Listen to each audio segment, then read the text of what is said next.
You're lying in bed, your heart thumping, because you replayed an awkward conversation that already ended. Nothing is happening now, yet your body acts like it's under threat. That's not you being too sensitive. It's your brain treating imagination as data. Studies show the same stress circuits light up when you picture a danger as when you face it. This is why a job interview next week can hijack your sleep tonight, or why one memory can ruin an otherwise good day. You're not broken. You're vividly wired.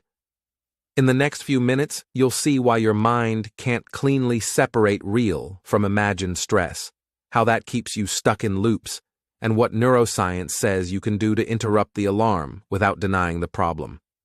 When your brain can't tell the difference, you pay for it. You prepare for a future threat, but your body spends the currency now. Cortisol rises, your muscles brace, and your attention narrows. The problem isn't thinking ahead, it's living in a constant rehearsal. Rehearsal feels productive, yet it quietly trains your nervous system to expect danger everywhere. Over time, that creates a loop. You imagine worst cases, your body reacts, you interpret the reaction as proof, and the story gets louder. If you felt exhausted after doing nothing, this is why. You can burn through energy just by simulating threat.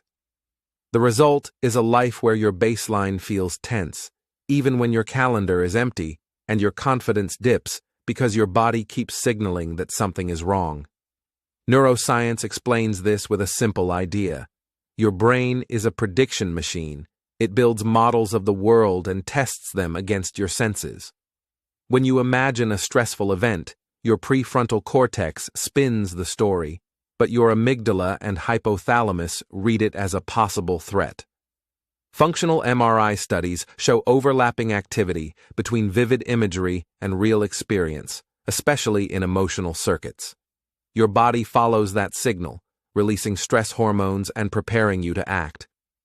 Evolution favored this system because rehearsing danger helped ancestors survive. The catch is that the same system now reacts to emails, social judgment, and financial worries. So the science isn't saying you're imagining things. It's saying imagination is powerful enough to trigger the same biological pathway as reality, which is why your body can't always tell the difference. Here's the mechanism in plain language. Your brain generates a mental movie, and your body treats that movie like a rehearsal. The amygdala fires, the hypothalamus signals the pituitary, and the adrenal glands release cortisol and adrenaline. Your heart speeds up, your digestion slows, and your muscles tighten because the body is preparing for action. Meanwhile, the insula reads internal sensations and sends the message, "This is real." Then your attention system, especially the anterior cingulate cortex, starts scanning for more evidence to match the feeling.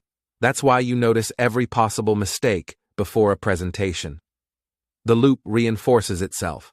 Sensation creates interpretation, interpretation creates more sensation. You're not weak.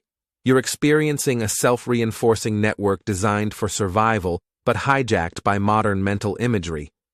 This matters because your day-to-day choices are shaped by a body that feels on edge. When you're in imagined stress, you avoid risks, say no to opportunities, and interpret neutral feedback as criticism. It can also mess with memory. High cortisol weakens the hippocampus, making it harder to recall details and easier to remember threat. That's why an anxious week feels like a blur, except for the scary moments. Sleep takes the hit too.